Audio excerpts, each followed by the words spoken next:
Welcome to the Dash Mindset Podcast. I'm Sherry Ziedenbergen. You were born, you're gonna die, and your adventure is your dash in between. So make the most of it. Unlock your potential in all aspects of your dash by embracing your uniqueness and living in a way that's authentic to you, not by doing more things, but by focusing on the right things. I'm a former corporate leader turned coach who's on my own journey, and I'm passionate about helping you on your journey too. So on the podcast, we'll explore how to live authentically by deciphering who you truly are and what you truly want. Are you ready to take a step toward designing your dash? Someday doesn't actually exist, so let's do it now. Hey everyone, it's Sherry. Thank you so much for being here at the Dash Mindset Podcast.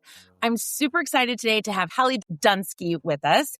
Hallee and I met via LinkedIn, and I noticed that she's a writer for Weirdos, and I was hooked and said, okay, we definitely have to meet. And so Hallee, thank you so much for being here. Hi, thanks for having me. I would love for you just to share a little bit about yourself and tell us your story. I mean, as much as you want to share, just what's your journey been like? Sure. What do you do? Well, I came about writing in a roundabout way. I mean, nowadays it seems like everyone kind of comes about what they're doing in a roundabout way. I actually went to school to be a teacher.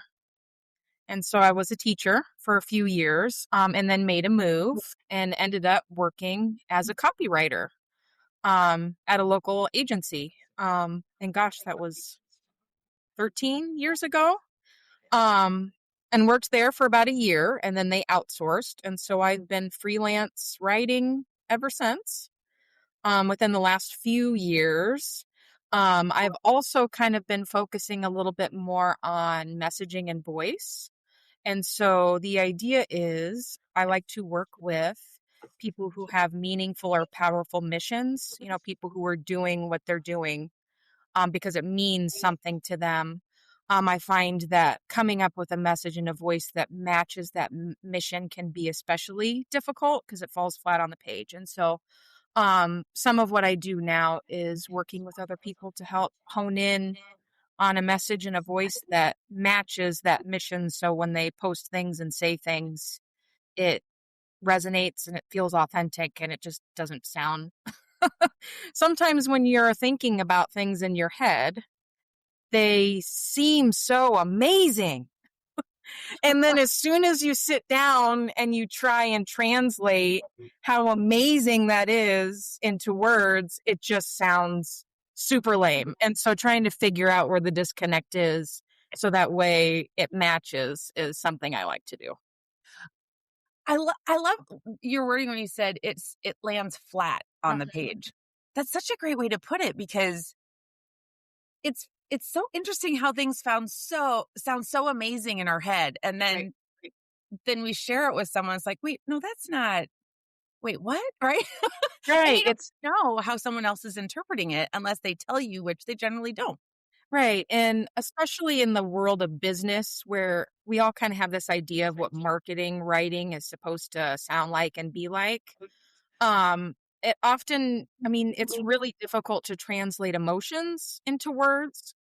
And the right emotions into words, especially if you're kind of used to that really dry, professional kind of, copy, which a lot of entrepreneurs are because they went to college and had to write formal papers. So it's kind of fun to help people tease apart and play and be a bit more authentic with their writing.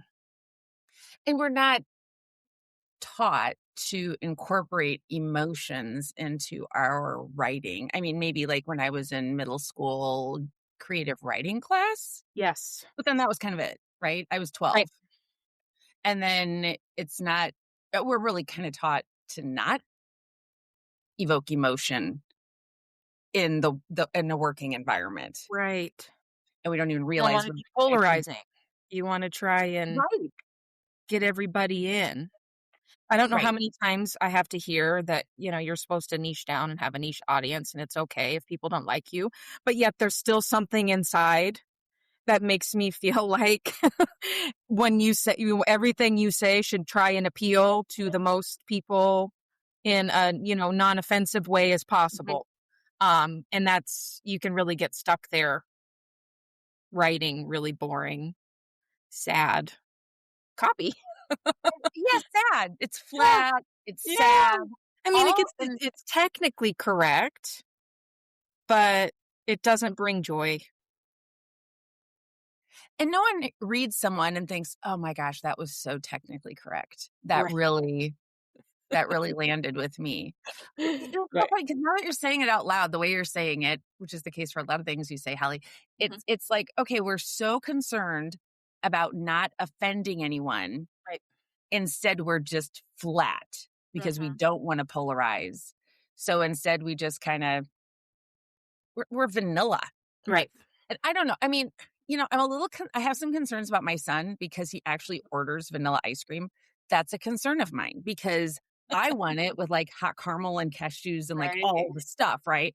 Uh-huh. Now, clearly he doesn't have to like the same things I do, but I do have some concerns about him ordering vanilla because that's just not right. And Right. here we are trying to be vanilla. We're not trying to be. We're trying to not be Rocky Road because some people are allergic to Right. peanuts. Right. Yeah. Okay, so tell me how okay, first of all, let's back way up. Mhm. Remind me what you taught when you went into teaching. Right. So I was actually a substitute teacher for almost 3 years. While I was a substitute, I actually really enjoyed working with the middle school behavior kids. They were my favorite. When I finally did get a job, I was a 5th grade teacher for 2 years. And I love the kids.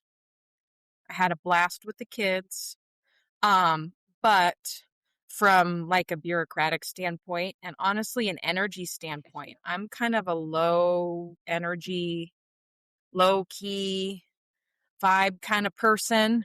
And so being a teacher, especially a regular classroom teacher, it does feel a lot like performing all day without any breaks. So I found that kind of difficult. So when I moved, then I used to live in Des Moines. That's where I'm originally from. And then when I moved to the Cedar Rapids area, I fell into copywriting and just I kept love, doing it. I love that you fell into it. We all just kind of, I think everyone kind of falls into something in Right. some ways. And it's like, what? But it all makes sense when we look back and we connect all the dots. Right. Okay, Right. so I have to share this. I don't think I told you, Hallie, that Mhm. because I kind of fell into it. It's somewhat, I mean, it was intentional, but it was one of those things that's like, why didn't I do this before? So I just started substitute teaching. I did the whole thing. Yeah, that's kind of my reaction. And so yesterday, because it's so flexible, Yes. I can, and I always, not that I ever really thought about it consciously, but the thought of substitute teaching did occur to me, it was, oh my gosh, they call you at 5:30 in the morning because someone's sick and you have to decide right then. And I can barely decide, do I brush my teeth or shower first at 5:30? So, it just never occurred to me, but I decided, well, wait, there's flexibility. And now, because it's not old school and we have the internet, Right. can go out and just say, oh yeah, I can do that or not. Right. So anyway, I just started yesterday. Absolutely. Okay. Well, And congratulations. thank you. But it's so funny because it resonates very differently now when you're telling your story because like, oh my gosh, I did that yesterday. Mhm. And so I substituted for 4-year-old preschool. Okay. And You're brave. I am, right? That's So very brave. I um, like when I was a sub, I wouldn't do anything lower than 1st grade, and that was still pushing it. yeah, it was, well, and in some ways it made it easier because the expectation was pretty low. Like I didn't I hear you. Yeah. geometry, Uh-huh. right? Or new math, whatever. Right. But it was, I mean, I understand that this is a different type of energy required for teaching. Right. Yes. And we all know that, right? I mean, I'm accustomed to sitting at a desk and going to the bathroom when I want to and, rescheduling meetings, whatever. But, 4-year-olds, and there are a lot of them, right? I mean, I remember when I had a 4-year-old, just trying to figure out when to go to the bathroom was sometimes a challenge. But then when there are a lot of them, I asked, there was an assistant, which was fantastic. But at one point I'm like, I was making sure they all went to the bathroom, but I haven't gone to the bathroom. Right. So it's a real thing when you're talking about performing. Yes. they didn't have nap time because there was, it was a morning class and then a separate afternoon class. And I thought, holy cow, I really kind of wish there was nap time. Although I'm pretty sure they frown upon the teacher napping at the same Yeah, time. So, unfortunately. Yeah. but yeah, it's a performance. It's like a nonstop. Yes. At least you feel like you're performing. It's not that the children say perform, but it No. But I feels that. mean, you're up in front and you're in charge and you're guiding and leading and, all day long. Yeah. So tell me about fifth grade, working with fifth graders. How was that? Because I have a sixth grader, so I've certainly experienced that phase, but a lot of them, what does that look like? Yeah, well, I tend to be a bit sarcastic, Uh-huh. and I enjoy the older kids because they can kind of catch on to it. Yeah. You can kind of be in cahoots with each other about certain things that you can't quite do with little kids. So funny when you're talking about going to the bathroom. There was more than one occasion where we'd be in the middle of a lesson and I really needed to go to the bathroom. And so I would just straight up stop the lesson and say, "Hey guys, I'm really sorry. I really need to go to the bathroom. Can we all just take a bathroom break?" And they'd be like, "Yeah, sure." And so we'd all line up and we'd all go take a bathroom break together so that I could go to the bathroom. And then we would come back and finish the lesson. And it's not like they care, but something No. inside it, yeah. And It's like, oh, sometimes, like it's I found not with the older time. kids, they really like to feel like they're on the same level with you. So, Yeah. like, if you're willing to share things at the same level together with them and you're in it together, they love it. Well, especially little kids because I know this sounds ridiculous, but seriously, they're probably like, oh my gosh, Miss Dunsky has to go to the bathroom too. Right. It doesn't cross their mind. And then it's such a funny surprise to them that their teacher would have to go to the bathroom. Well, and So, I remember when I was little, and then when my kids were younger too, seeing a teacher like at Target or anywhere right. was the weirdest thing because you only have this picture in your mind of your teacher being at the school and potentially living there. I'm not sure, but it's just weird that they do other things. So the Mhm. fact that you had to go to the bathroom, okay, I'm going to have to keep that in mind because Uh, I'm available to all ages. And in fact, mhm. tomorrow I'm subbing for high school PE. Okay. I really would love for you to tell me what you think. You'll Oh, have I to send will. me a I quick absolutely message or will. something, Yeah. to let me know what you think about that. Well, it is pretty hysterical because on my drive home, I'm like, oh my gosh, there is so much content here. And this is just day one, right? And Yeah. my son, my 12-year-old, when I got home, he said, "You're gonna do a podcast episode about this, aren't you?" I'm like, oh, many, so many. You just wait. All the weird stuff that's gonna happen. That's why I like the middle schoolers so much because it really is the ugly duckling phase, as a human being, to be there and just witness it happening in real time. I just really enjoy that.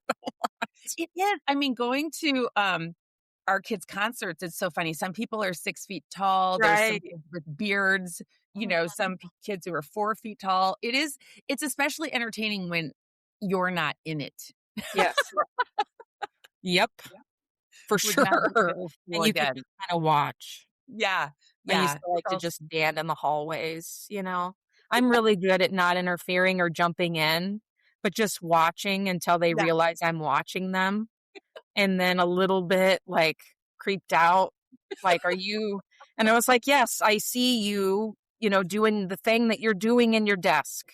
I've been watching you for the last 5 minutes, and you can't claim that you're not doing it because I've been watching you do it." You know what I mean? And then they don't do it again because they know I'm not afraid to just sit there and watch. Oh, watch out for Miss Dunsky. She's a little creepy. So Right.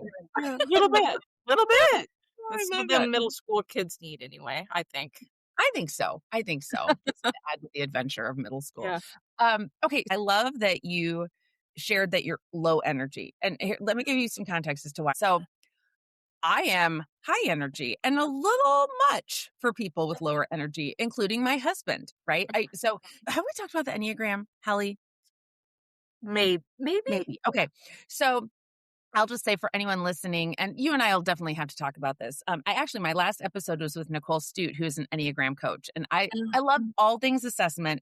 She specializes in the Enneagram, and so I won't get into all of the complexity of it. But basically, my husband is an Enneagram 5, which is very much he's in his head, lower energy, and so I want to say this too: low energy does not mean you are incapable of being energetic, or you are not exciting, or you are lazy, or any of those things, which might come to mind for some people. So I'm an Enneagram 7, so like enthusiasm is my thing. And, I talk with my hands, all the things. My husband does not talk with his hands. And if he does talk, it's like he has something to say. Correct. And he very much does have, like, he has like a gas tank, and it's full at the beginning of the day, or maybe later in the morning, and then at a certain time he's just done. Right. And when we first started dating, that was a little foreign to me. And what is happening? How do you not want to stay at the party, or go to the party to begin with, or or not just want to do more stuff, right? Because I'm just always doing stuff. And then I find myself realizing, oh wait, maybe I did a little too much stuff. But he doesn't get to that point, because he just knows he has kind of a battery, and it wears throughout the day. So that was a very long way to say, I get what you're saying and I love it. And I would love for you to talk more about that, because I think people who operate that way can be very misunderstood. Right. And I think some of it too, especially for me, is when you're low energy like that, I often, even still sometimes now, I feel bad because I feel like I shouldn't, Yeah. because everybody, it feels oftentimes like everybody else can go all day. It's funny you mentioned that your husband is like that. Why do we end up with the opposites? Because my husband is the energy, he can stay up and be goofy and weird and awake all day long, so it sometimes makes me feel kind of bad. Like, why do I, feel that way? But we're all a little bit different. And I've learned that I function best if I have about an hour in the middle of the day, usually sometime between 1 and 3, where I can just lay down and it's dark and it's quiet, and I can recharge that battery like you're talking about a little bit. So that way I can come at the afternoon in a better mood, because if I don't have that chance to recharge, I just keep draining and draining until I turn into a grouchy, horrible, mean, frazzled person, because I didn't get a chance to kind of recenter myself again. And I've learned that that's really helpful for me, in trying to be accepting of being that way, which isn't always, easy when you're in a world that wants to go, go, go all the time, and you just want to sit down for a minute, Yeah. And it's interesting because, well, first of all, the fact that we do generally end up with our opposites. Yeah. It's funny because although I think our opposites, sometimes we want to claw each other's eyes out because we are so confused and think, oh, it would be so much easier if you were like me. But at the same time, if I were married to someone like me, that would be terrible. Yeah. Terrible. So, but I love that. I mean, I don't love, but the fact that you sometimes feel like, oh, I feel bad for that, or I shouldn't be this way. I love that you've recognized, hey, this is who I am and this is what I need. Right. And so my husband, on occasion, we've been married 25 years. So he's, getting it now. But there have been times he really almost tries to force me to sit. He'll just be like, sit down, just sit down. And for him, he doesn't understand how that is terrible. Because what he needs. But for me, I'm like, how? No, this is actually anxiety provoking for me. But it's also sometimes hard for me to understand how he can just take an hour to himself in the afternoon and just think, or whatever. But I've learned to appreciate, and I get, okay, that's what he needs. So anyway, all that to say, I love that you recognize that, and that it seems you're not shooting on yourself anymore, and just recognize, hey, this is what I need. And there's nothing wrong with that. I mean, I have envied that about my husband and other people who take time for themselves throughout the day, because it's always been so hard for me to do. And I think, well, I should be able Right. to do that, right? So no matter who we are and how we behave, we really want to be able to do the opposite in a lot of Right. ways. Right. I used to say that about curly hair too, actually. Oh, yeah. Yeah. You just want the hair you don't have, because I grew up wishing I had curly hair Yeah. because my hair sticks straight. Now I have a daughter who has wavy hair who wishes that it was just straight, So it's like, it's just how it is. You just kind of wish or think that you're supposed to be the opposite of what you are. And I think that's just how it is. You just Yeah, have to it's be just peaceful human with the fact that nature. that's how it's going to be. So, okay, let's talk more about what you do. So I know that you just kind of fell in to copywriting, and I know you've done a lot of technical work, and also you are a writer for Weirdos, and you're writing a novel. So can you just talk us through all of that? Because I know you've been on kind of a journey of figuring out, okay, because it's not just, oh, I'm a copywriter, I write. You have been figuring out what type of writing you want to do versus what you can do, because you can do all kinds of things. You're amazing at it, but really recognizing, wait a minute, what do I really want this to look like? So can you talk about that? Right. So, and this is something that I think a lot of people, entrepreneurs, business people, maybe don't quite understand, is that copywriting and content writing are two different things, but they often get used interchangeably. And actually, did I use the wrong phrase there just now when I No, said that? I don't think so. Like I said, they use it interchangeably, and this isn't brain surgery, right? I always like to say that it's important, but it's not that important. You know what I mean? It's going to be. No one's dying. So, like, if you didn't really think about writing your website as copyright, you're fine. You're going to be okay. But if you really want to get into the technical aspects of it, they are technically two different things, and they come with two different skill sets. I enjoy doing both because it really does use your brain in two different ways. So the copywriting aspect is more what you would consider marketing writing. It's the kind of writing that's on a website. So it's moving people to some kind of action.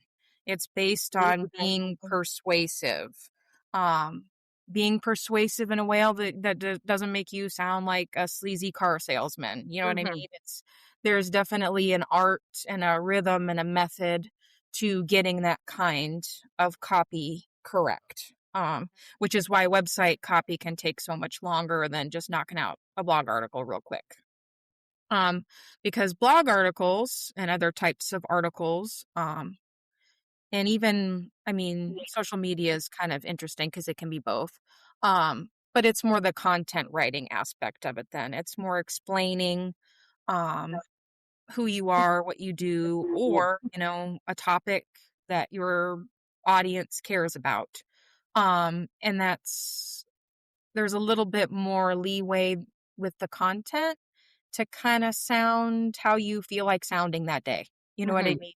As opposed to copywriting, that's a bit more specific. But that's also what can make it difficult for people who have a mission and are trying to figure out a message, which is kind of what you say, and then the voice, which is how you say it, in a way that resonates with other people, but also still feels true to who you are and what you do. So it ends up being a little bit more complex, I think, than people feel it is on the surface when they just sit down and I'm going to write the copy for my website. Yeah. I love, Hallee, that, this is not the training that you went through when you went to college, right? No. This is something that you kind of fell into you. And it's, I've worked with people who feel like, oh, I need to go back to college to learn this thing. And I think a lot of us have been conditioned to feel like we need to get a degree in something specific and then do that. But you are, you write and you didn't get, I mean, you have done training. Clearly you figured out, what copy is versus content and all those things, and you do it really well, but you didn't get a degree in it and you can still do it. So can you talk about that a little bit? Have you at any point thought, oh, I need to get a particular degree or go back to school or do something? And how did you overcome that if you did feel that way? Sure. It's funny that you asked that because just the other night, I had a dream that I was supposed to be going back to college at this age. I just turned 40. I was going to be in a dorm room with multiple beds. They were people I wanted to be in the dorm room with, so I at least had that going for me. But I remember in that dream standing there going, I don't really need to go back to college to be a writer because I'm already writing. I don't really have to be here. So even I still kind of feel that way. And you live in the area. I don't know if you know this or not. I went to the University of Iowa. They have a fantastic writing program. It's one of the best writing programs in the entire nation in my back door. Yeah. So the temptation to spend tens of thousands of more dollars to go back to school and do writing so I can say I have degrees is there. I mean, it's right there. And I'm not saying I wouldn't consider doing it someday, but with the way, I want to say the way things are at the moment, I know that a lot of people are getting disenchanted with the education system. There's more resources online than ever before. And people just want to connect with each other in authentic ways. That kind of makes that higher education for some topics, some things, not quite as important, I feel like it used to be. And there's still obviously a place for it. I mean, if I'm going to have surgery, I'd like to think that maybe my surgeon went to college and graduated, you want proof there. You don't just kind of want to think they did. Right. But there is also something to be said for the hardest part is just getting started when you don't have a degree. Because if you have that degree, you can kind of prove to people that you're supposed to be doing what you're doing. But if you can get your foot in the door and you can kind of stay the course and you've got the experience behind you, I think it kind of makes up for not having a matching degree. I also have a psychology degree too, though. So that's kind of woven in and makes sense why persuasive writing, appealing to people's emotions and types of people you're working with, makes sense for me. I don't know. It's a whole can of worms for sure. Yeah. And I think it is with everyone for different reasons. So and I'm not suggesting, by the way, that you go back to school. Well, obviously it's something that I still think about. And you know what? If it wasn't so expensive, it wouldn't be a problem. It would be a no-brainer thing. It would be way fun for me to go to the creative writing school at the University of Iowa. I would love that. It would be a blast. But maybe not for like $30,000 or $40,000. Yeah. Well, and a lot of us, I think, feel like we need to, for permission to do the thing. And by the way, let me step back and say, I love education, big fan of it, big fan of degrees, all the things. I think a lot of us naturally have this tendency to think it's a requirement because it's an expectation other people have on us that they don't necessarily, but we just make this assumption. And then we kind of think of it as permission. Well, I don't have permission to do this thing unless I have some proof that I have it. But you are an amazing writer. And yeah, it would be fun to go to the writer's workshop but I love that you don't consider it a requirement and like, I have to do this first to do this. We so often put so many things in our way, like, oh, I have to do this. I can't start doing this until I do this. And then before we know it, we're 75 and we haven't done the thing. Right. And I also kind of feel like too, especially going to college right out of high school, I was trying to figure out what I wanted to do while I was there. Yeah. And a lot of us have a lot of thoughts about things that we think we might want to do, sound fun to do, would want to do, but you don't really know until you actually do them, you know? So it can be helpful to just get started, because you can always decide to do the school thing later once you get going and you actually decide that's what you want to do. But I think there's value in playing around with what you think you might like to do in a very low stakes. It's a very low stakes way. You don't have that guilt too that, wow, I spent all that money on a degree and now I don't even want to use it. I want to do this other thing instead. Right.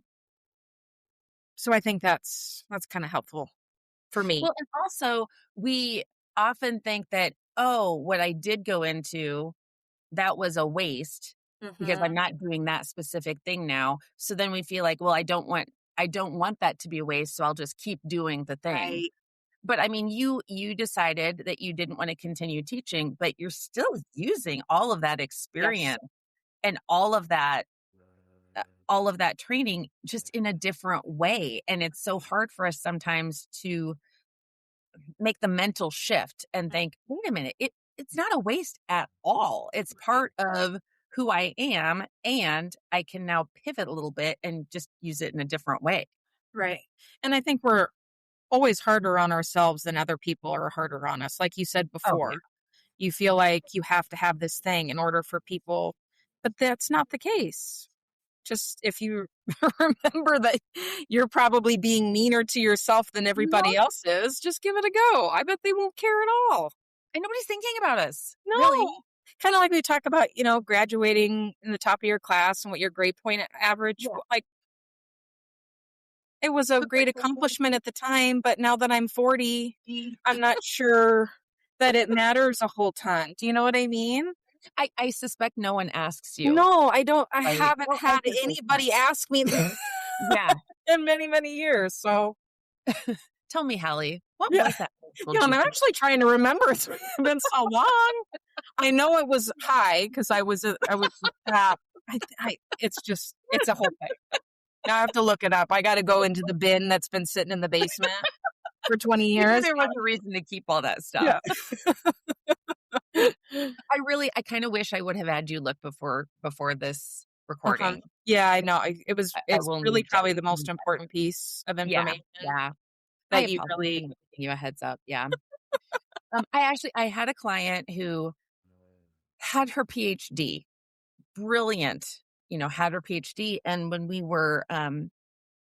we first started talking, she was interested in doing something different. And she said, I'll go back to school, whatever it takes. And it's just so interesting because she didn't even blink an eye, at the thought of going back to school, right? Because that's just what we do, right? A lot of us are just like, well, I'll just go back to school and get the degree. And so I encourage her to think about, well, okay, do you feel compelled to do it because you just love school so much, or do you feel like you need that permission?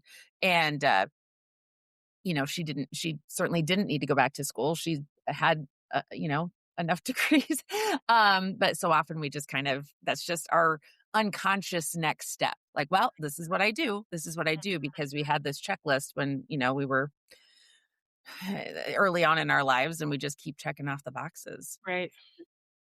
Okay, so I would love for you to tell us about your book. Can you? What can you tell us about your book? I can't say a whole lot because I'm still figuring it out. Yeah. I love that. Wait. So, Hallee, you don't have it all figured out? No. I mean, don't. Oh, my gosh. What are you doing? And I am not. You recognize the sarcasm there, right? Yes, I do. Yes. Yeah, I'm well versed in sarcasm. Like I said, I used to love to hang out with middle school kids because they really got it. By the way, my 9th grader has a sticker on his laptop that says, sarcasm is my love language. A little bit. Yeah. A little bit. I have an 8 and a 5-year-old right now, and they're not ready yet. And it's been a hard road. Sarcasm is kind of hard to, I mean, our boys are products of me and my husband. So clearly they have to speak that language, Right. but it's there's a fine line there trying to help them understand, okay, what's okay sarcasm Right. and what's not. It's hard. Right. Anyway, continue on. Yeah, I am not a plotter at all. I'm finding that as I'm writing this book, I like writing it as if I was reading it. So I don't really know what's going to happen next until I sit and think about what's going to happen next, and then I write it. And then I don't know what's going to happen next until I sit and think about it and then write what happens next. So I can't make any promises about whether it's going to be any good when it's when it's done. I'm trying to focus on enjoying the process of doing it, and kind of see what comes of it without getting all bristly about following certain conventions and certain ways that I have to do it. And if I don't publish, I'm a huge failure and that kind of thing. So just kind of along for the ride. Love that. Yeah. So we'll see. I'm using, the Novelry is well known for their author programs. I had entered a contest last summer where you submit the first 3 pages of a story. And then the winner would get $100,000. And then they had the top 8 entrants, I think, that got the program for free. And I wasn't shortlisted, but I was longlisted. So I was listed as one of the top 150 out of the 22,000 entries that they got, which meant I got a discount. So I thought a 30% discount on this program was a big deal. So I just jumped in because I wasn't planning on writing until, isn't that the quintessential mom thing? Until the kids get older, I'm going to do that. Right. And then they get older and it's like, oh wait, I'm still a mom. Right. And so I thought, well, I might as well just do it's something I know I would like to try. So let's just sign up and give it a go. Oh my, that's so exciting. Congratulations. Thanks. So in the top 150 out of how many entries? There were like 22,000 entries. That's insane. Yeah. So I thought maybe I do have, you know what I mean? Like maybe I do have a chance. Maybe there is a little bit of something there that I can run with and see how it goes. That's amazing. I am just so thrilled by the fact that you just submitted an entry at all, right? That's huge. Can we talk about this whole when the kids get older thing? Right. What? Yeah. Why do we do that? I mean, I know why, but also, come on, they're never going to reach a point where it's just like, oh, now it's okay. Now I think we're just endlessly hoping that it's going to get easier. And it just doesn't.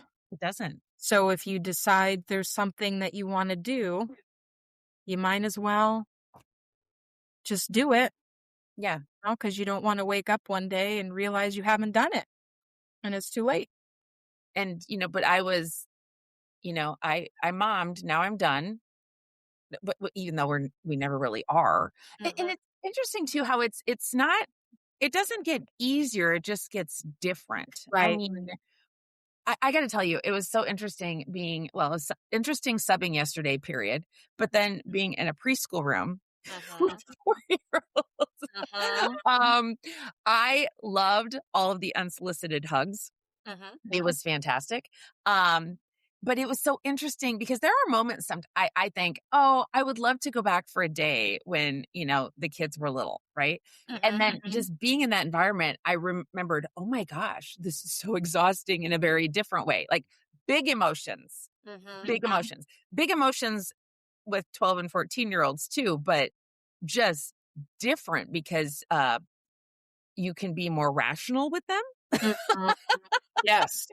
That's a big thing. Yeah. And so it's just, but they're very much who they are, which they are when they're little too. But anyway, it's just different. So every stage of being a parent is interesting and just waiting to do whatever our heart is telling us to do until that's done is just, I don't know, it's just a waste. Right. And I've had to get over the idea that if I can't commit a lot of time to it, that it's not worth doing. Because it's still worth doing if you can only work on it 20 minutes, even 20 minutes a week, working towards something that is important to you that you'd like to try, that there's still value in that. And just because you can't commit 2 hours every day to doing this thing doesn't mean it isn't worth trying to get started. Yeah. That prevents us from doing so many things. Like, yes. Oh, well, I can't exercise because I don't have 2 hours a day. That's probably what, I don't know, like weightlifters. What do they call the people who do the Bodybuilders?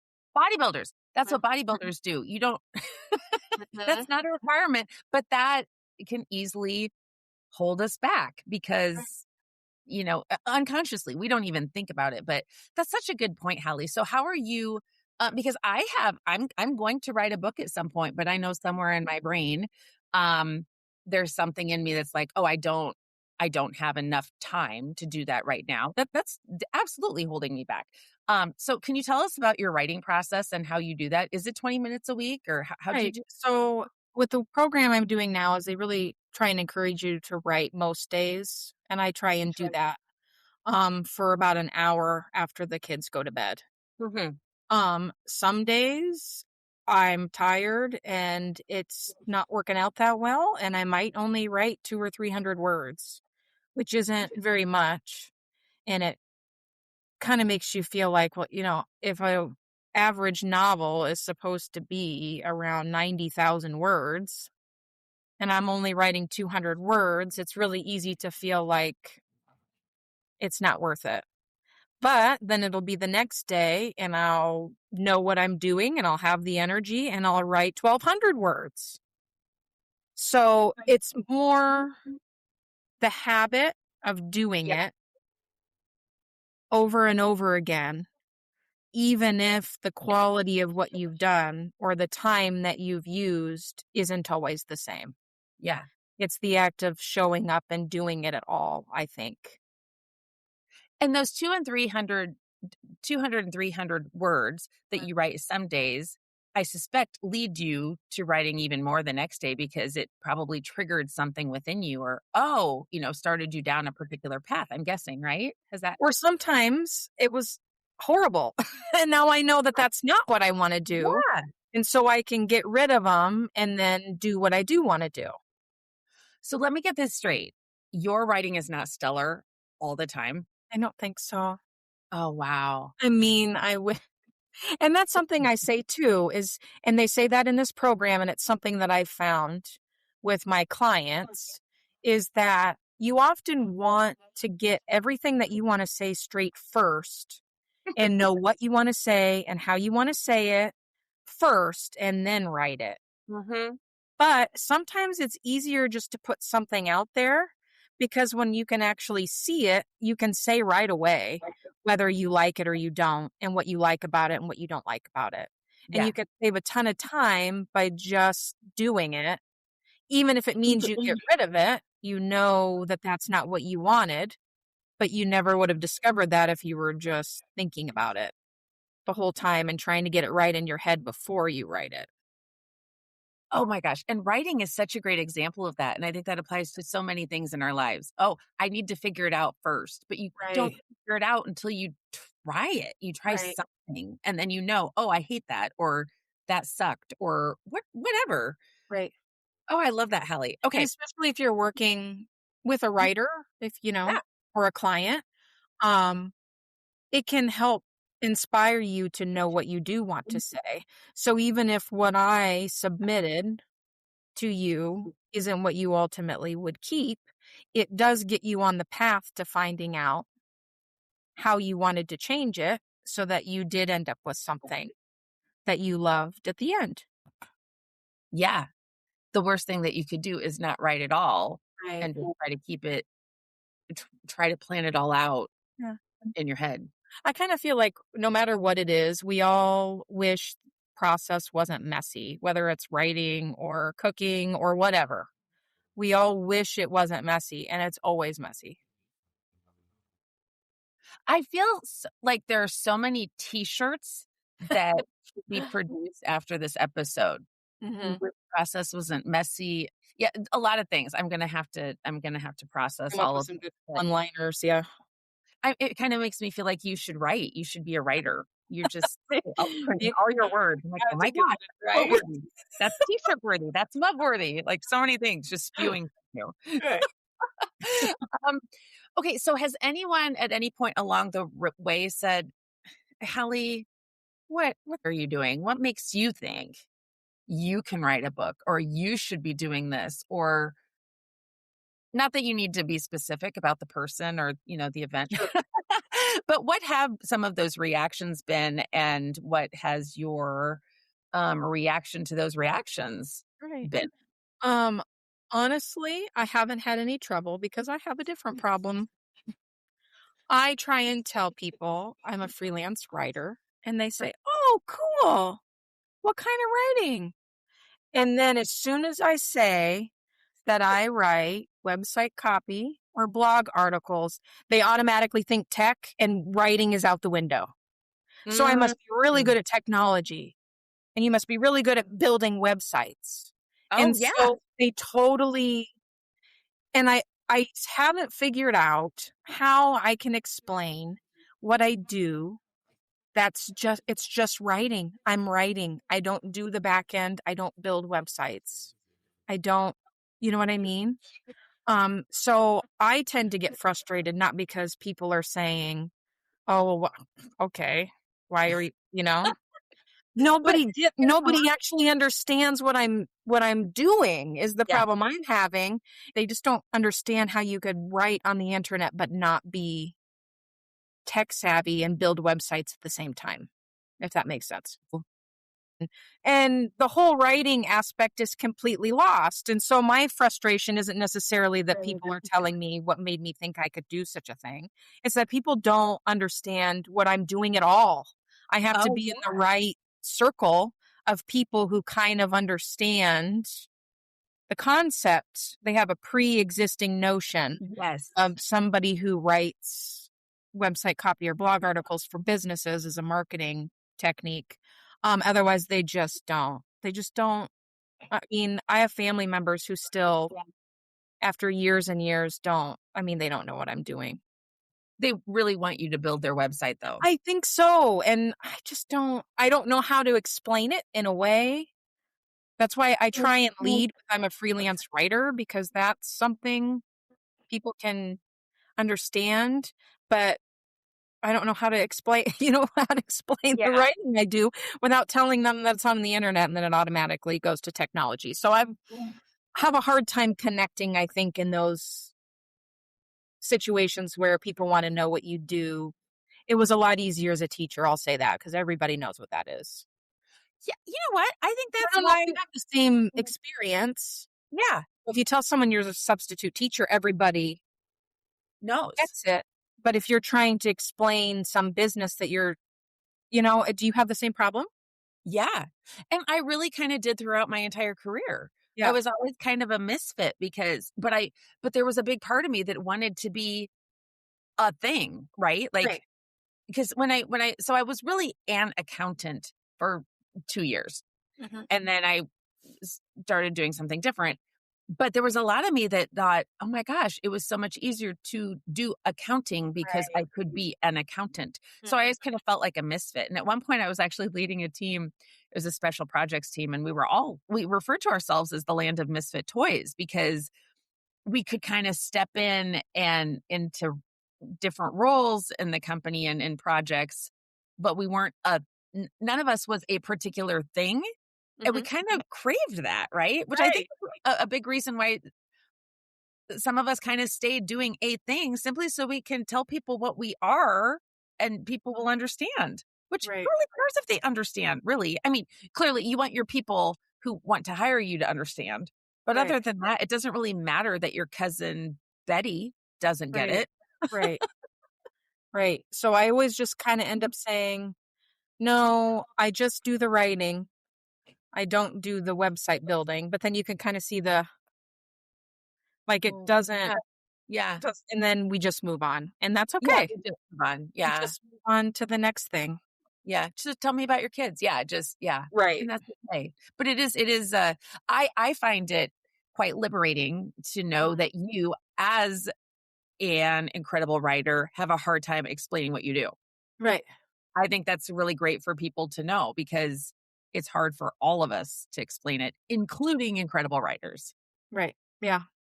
Especially You know because what? there's so many different kinds of writing. Yeah. So maybe if I write this book and I'm published, maybe people will get that. I feel like that's something. I write books. Like that's, well, what type of books do you write? I feel like maybe I'll have a chance. You'll have to carry your book around with you probably. Right. I think, but I don't know. I guess you would. Anyway. Business card with a QR code on it so they can look it up real quick on Amazon. Yeah. Synopsis. Yeah. This is not really comparable, but so I'm a CPA. I think I can say that, but I'm not active. I don't know. I passed the test at one point in my life. Okay. And so when I would say that, even back when I did practice accounting, people would automatically think I did taxes. And I did at one point, which was my, a little bit hellish for me. But like, oh, no, but I hate taxes. And that in itself is confusing. I hate doing it. Well, isn't that what a CPA is? I mean, so what do you do? What do you do? Numbers. Woo! I love the motion that you're doing here with us. Yeah, life is funny. It's so funny. Okay, so I have a couple more things for you. Okay. If current Hallee could go back and tell younger Hallee, whatever age you choose, something, what would you share with younger Hallee? That's always a hard question. And answering it, I like to think about if future me could come back to me now. Ooh, that's good. What would I want to know? Mm-hmm. Because I imagine it would be similar, to what I could say to a younger me then. Mm-hmm. And this is getting really deep. This is getting well, it's about to get super simple, and I apologize. Honestly, because it's just, you're doing a good job. Yeah. Just keep going. Because I don't want to give you don't want to give the cat out of the bag, because then you might ruin the trajectory of your future if you give away too much. You know what I mean? Yeah. Well, I don't want to say anything overly specific other than you're doing just fine. Don't worry so much about it. Yeah. A lot of time worrying about stupid stuff that I don't even remember anymore. So just stop. It's okay. We're still there in the future, and it'll be fine. Yeah, so you're basically... That's the message I could use now, honestly. Yeah. Because you start to feel like, are you doing this thing you're supposed to be doing? Are you supposed to be doing something else? What's going on? Like, you're not sure what direction you're supposed to take, and if you're doing the right thing. Just having somebody say, hang in there, you're doing just fine. And I think a lot of people, I've talked to a lot of people who thought they were absolutely on the right path. Like, oh, that's a good feeling. And then later it's kind of like, oh, whoa. Right. I thought I was on the right one and I'm actually not. Now what? Right. And just go with it. Just go with it. Just go with it. I think sometimes I wonder, like, I know when I was younger, I just take everything too seriously all the time. Mm-hmm. Everything's just so serious all the time. And you really got to figure it out. And you really got to do the thing. And maybe you don't. Maybe it doesn't have to be so serious. Yeah. Oh, I love that, Hallee. And do you find that once you started referring to yourself as writer for weirdos, you started finding more of your people? Yes. So when I initially picked that idea, I was really worried about it because I feel like weirdo can still have kind of a negative connotation to it. It can still be off-putting. A lot of people don't want to be weirdos. But then I thought, but the kind of people who do want to be weirdos. So it comes back around to that idea where you can't make everybody happy all the time. You can't appeal to everybody. So if I'm going to get to pick the people that I would like to work with, I would like to work with people who think it's kind of fun to be weird. Yeah. And the people who don't want to be weird are automatically not necessarily the people I want to work with anyway. So it's a really great first initial filter to the people I communicate with. And I found that kind of helpful. Well, I love it. Had you reached out and said, "Hi, I'm Hallee. I write technical content," I still would have wanted to do coffee with you, but I was far more excited about it knowing you are a writer for Weirdos. Right. I was in. I was all in. Always glad to know it's different. Yeah. Oh, yeah. Well, at least for me, I'm guessing there are other weirdos out there. And I enjoy spending time with you, so it worked out okay. My filter is working. It is active and working. I tend to attract weirdos. I mean, well, I guess, see, and then there's part of me that wants to say, no offense to anyone out there, but you probably aren't listening to this podcast, folks. Yep. So Hallee, where can people find you? Okay. So writerforweirdos.com. Surprise. That's my website. I'm also on LinkedIn as Hallee Dunsky. On there.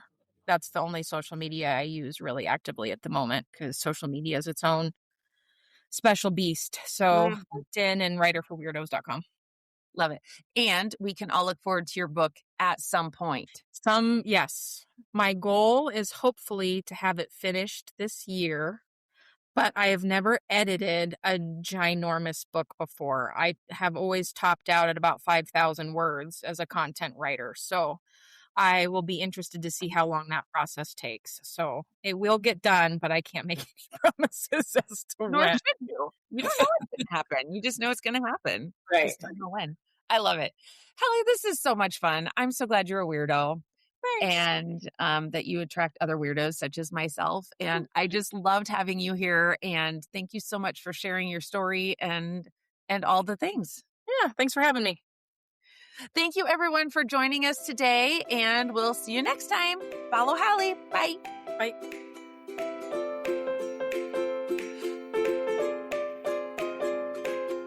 Thanks so much for listening to the Dash Mindset Podcast. If you enjoyed this podcast, please subscribe on your favorite podcast player, tell your friends, and leave us a review. Follow me on my social media platforms highlighted in the show notes.